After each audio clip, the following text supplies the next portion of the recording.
Stalked her, methodically planned and murdered her.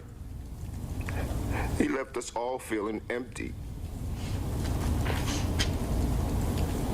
There will never be children or grandchildren, weddings or anniversaries. This is the story of Kosha Gilmore, a 25-year-old woman from Boston who was shot dead while sitting in a parked car with her fiancé, and the man who did it was not some random person off the street, but the childhood friend who had been watching her for years, waiting for a chance she was never going to give him. Keosha Nicole Gilmore was born on November 11, 1986, and grew up in the Mattapan and Hyde Park areas of Boston, Massachusetts. Everyone who knew her said the same thing about her, that she was warm, caring, and the kind of person who never judged anybody, the type of woman who made people around her feel comfortable just by being there. She worked as an assistant manager at a Radio Shack store and was quietly putting her life together, saving up toward her real dream of one day owning her own fashion boutique. She was engaged to her longtime boyfriend, Mark Finley, and at the time of her death, the two of them were living together at his parents' house on Alabama Street in Mattapan while they figured out their next move as a couple. From every angle you look at it, Keosha had her head on straight and her future was looking bright. Now, Christopher Jackson was also 25 years old at the time and grew up in the same Mattapan neighborhood as Keosha. The two had known each other since middle school, stayed loosely in touch over the years, and Jackson would give her rides here and there since Keosha did not have a driver's license. On the outside, it all looked like a normal friendship between two people who grew up in the same area and never fully lost touch. All I did was hold her hand and continue to say, please get up, wake up, we have things to do. Nobody looking from the outside would have seen anything alarming about it at first glance. But underneath all of that, something had gone very wrong on Jackson's end. He had developed strong romantic feelings for Keosha over the years, feelings she never shared and had been clear about not sharing.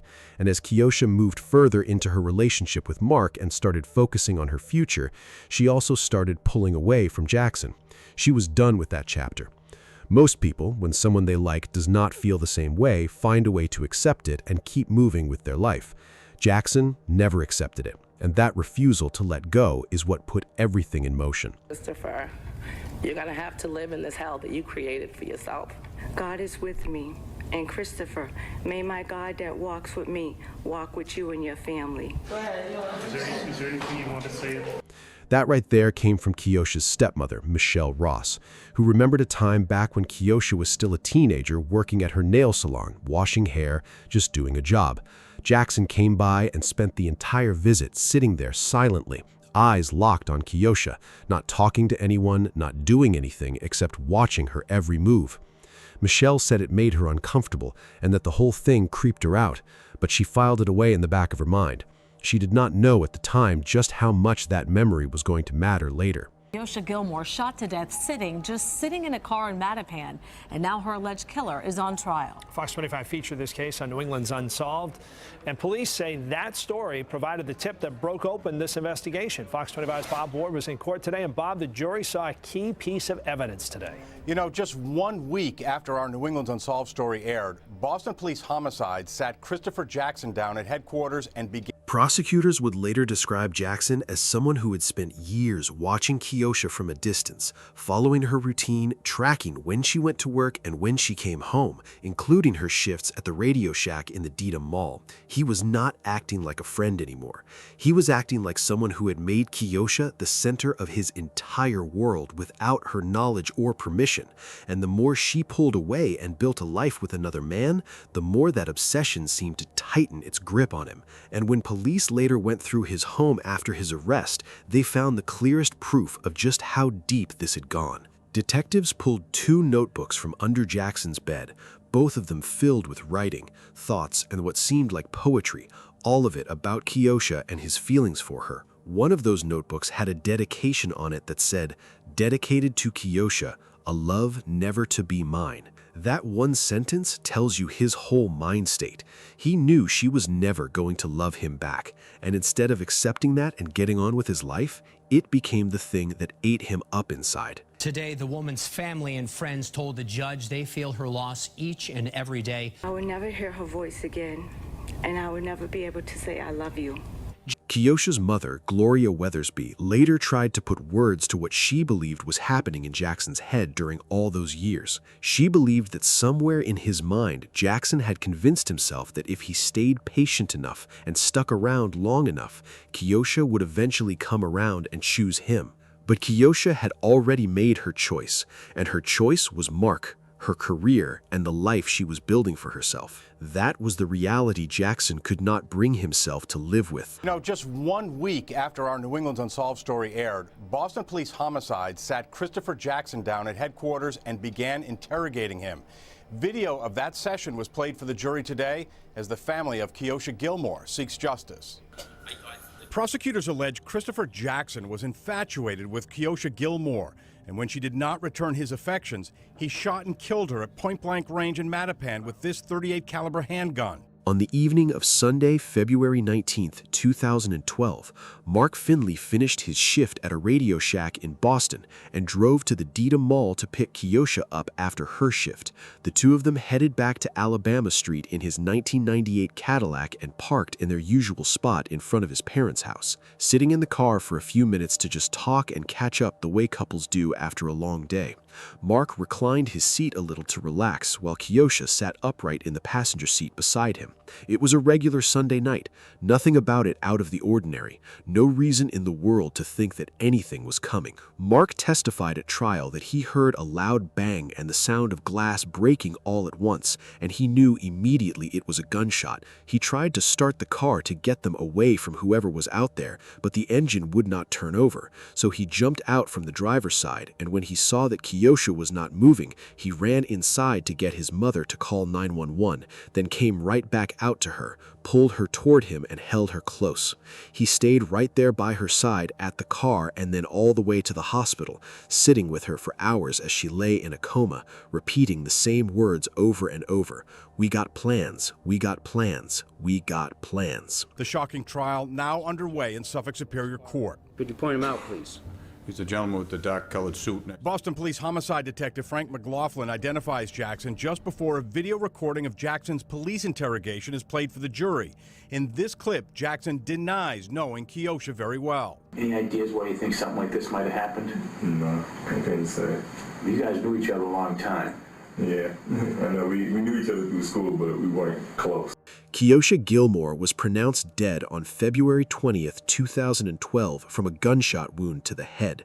She was 25 years old. Her purse was still sitting untouched in the car, which told investigators right away that this was not a robbery, and the fact that the shooter had only fired at Keosha and left Mark completely unharmed told them this was personal. Somebody had come to Alabama Street that night with a specific target in mind.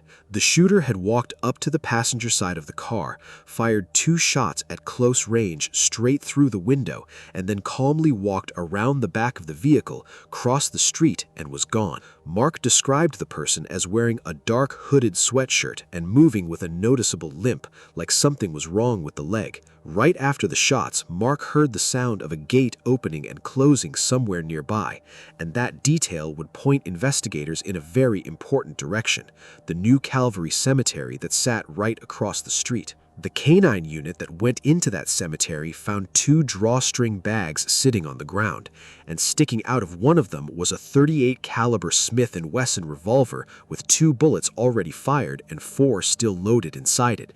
And in the second bag there was a water bottle, a pair of white latex gloves, and a hat. 2 bullets were fired, and 2 bullets were found in Keosha. That gun was the murder weapon, and the fact that whoever left it there had thought to bring gloves and a change of hat told investigators this was not something that happened in the heat of the moment. Somebody had planned this out. The murder case had gone cold until it was featured on Fox 25's New England's Unsolved in February 2013. The day after the story aired, police got a tip about Jackson from Keosha's stepmother, Michelle Ross. She remembered Keosha and Jackson visiting her nail salon 6 years earlier. Christopher just sat there and stared at Keosha the whole time he was there.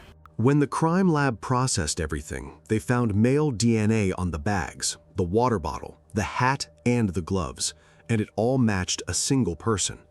Mark Finley gave his DNA voluntarily and was ruled out immediately. Police then went deep into Keosha's phone, called in every male contact they could find, spoke to her coworkers, her family, and anyone who had been in regular contact with her. 7 men came forward voluntarily and gave their DNA for testing, and every last one of them came back as not a match. The DNA from that cemetery belonged to somebody who had not been put in front of investigators yet. Without a database hit and no eyewitness who could give a name, the investigation went cold. A whole year passed with no arrest, and Keosha's family was not about to let her case get buried. They reached out to Boston 25 news reporter Bob Ward, who ran a segment called New England's Unsolved, where he highlighted cases that had gone quiet, and they asked him to put Keosha's story on television. 25-year-old Kosha Gilmore shot to death just sitting in a car in Mattapan, and now her alleged killer is on trial. Fox 25 featured this case on New England's Unsolved, and police say that story provided the tip that broke open this investigation. Fox 25's Bob Ward was in court today, and Bob, the jury saw a key piece of evidence today. You know, just 1 week after our New England's Unsolved story aired, Boston Police Homicide sat Christopher Jackson down at headquarters and began interrogating him. Video of that session was played for the jury today as the family of Kosha Gilmore seeks justice. That segment aired in early February 2013, right around the 1-year mark of the murder. And the very next day after it went out, Keosha's stepmother, Michelle Ross, picked up the phone and called the police. She remembered the man who used to come sit in her salon and stare at Keosha without blinking, the one who had made her skin crawl, and she gave detectives his name, Christopher Jackson. That's who you need to find, she told them. Now, here is where this story gets both wild and insulting. Jackson had actually already sat down with Boston police during the early investigation. He went to the station on his own, cooperated with everything they asked, and voluntarily gave them a DNA sample without being pushed to do so. And when they asked him about Keosha, he downplayed the whole relationship, like she was barely somebody he knew. Not close. That is what came out of his mouth. About the woman he had 2 full notebooks hidden under his bed dedicated to. About the woman whose work schedule he had memorized. About the woman he had been following around for years. Not close. He sat across from homicide detectives and said that with a straight face, because he thought handing over his DNA voluntarily was going to make him look like he had nothing to hide. What he did not count on was that the same DNA he gave them freely was the thing that was going to lock him up for the rest of his life. Just weeks after our story aired. Did you happen to see the television thing we did on Fox 25? What press happened? No, we just did one recently too with Bob Ward. You know who Bob Ward is? No. He's a guy on Fox 25 who goes out and does like these New England Unsolved, as what I think they're called. Well, Christopher Jackson's lawyer is expected to mount a diminished capacity defense. Testimony resumes on Monday when Keosha's mother takes the stand. I'm Bob Ward, Fox 25 News. 2 months after Jackson's DNA sample was processed and compared against the evidence from the cemetery, the crime lab came back with a confirmed match to the DNA found on the revolver, the gloves, the hat, and the bags. The same man who had walked into that police station, acted cooperative, and told detectives Keosha was barely an acquaintance, had left his genetic material on every single piece of evidence tied to her murder. There was no way to explain that away. Detectives brought him back in, and this time the conversation went differently. Jackson admitted to being the one who threw the bags and the gun into the cemetery, but he would not say outright that he pulled the trigger. What he did say was this, that he had made the mistake of letting my anger overshadow my intelligence. That is not something an innocent man says. That is somebody measuring how much they can admit to while holding back what they think will finish them. You know, just 1 week after our New England's Unsolved story aired, stepmother, Michelle Ross, she remembered Keosha and Jackson visiting her nail salon 6 years earlier. Christopher just sat there and stared at Keosha the whole time he was there. Our story was the first thing Boston Police Homicide mentioned to Jackson when they sat him down just weeks after our story aired. Did you happen to see the television thing we did on Fox 25? What press happened? No, we just did one recently too with Bob Ward. You know who Bob Ward is? No. He's a guy on Fox 25 who goes out and does like these New England Unsolved, as what I think they're called. Well, Christopher Jackson's lawyer is expected to mount a diminished capacity defense. Testimony resumes on Monday when Keosha's mother takes the stand. I'm Bob Ward, Fox 25 News. Christopher Jackson was arrested on April 5, 2013, and arraigned 3 days later in Dorchester District Court on charges of first-degree murder and multiple firearms offenses. At that arraignment, Assistant District Attorney Gretchen Lundgren stood up and told the court that what happened on Alabama Street was a premeditated act of unspeakable violence that came entirely from Jackson not being able to handle the fact that Keosha did not want him. This was not a random murder, she said. The defense pushed back by pointing to Jackson's clean record and the fact that he had cooperated with police from day one, and they flagged that he had learning and developmental difficulties going back to his childhood. Jackson pleaded not guilty and was kept in custody without bail. The case went to trial in Suffolk Superior Court in May 2016, 4 years after the murder. Mark Finley took the stand as the first witness and walked the jury through everything that happened that night on Alabama Street, his voice cracking as he described holding Keosha in the street and riding to the hospital with her. The prosecution then laid out the full case, the 2 notebooks, the DNA match, the years Jackson spent following Keosha's routine, his admission about throwing the evidence into the cemetery, and the line about his anger overtaking his intelligence. Their argument was simple. This killing was thought out, planned, and carried out with purpose, and that should mean a first-degree murder conviction. The defense agreed that Jackson was the shooter, but told the jury he should not be held fully responsible for first-degree murder because of the mental and developmental struggles he had dealt with since childhood. His lawyer described Jackson as a man who had built up a fantasy in his head about Keosha, a version of events where she would eventually come to love him back, and argued that this disconnection from reality meant he could not have formed the kind of focused intention that first-degree murder requires. Jackson's mother testified about the special education support he needed growing up and how hard she worked to help him.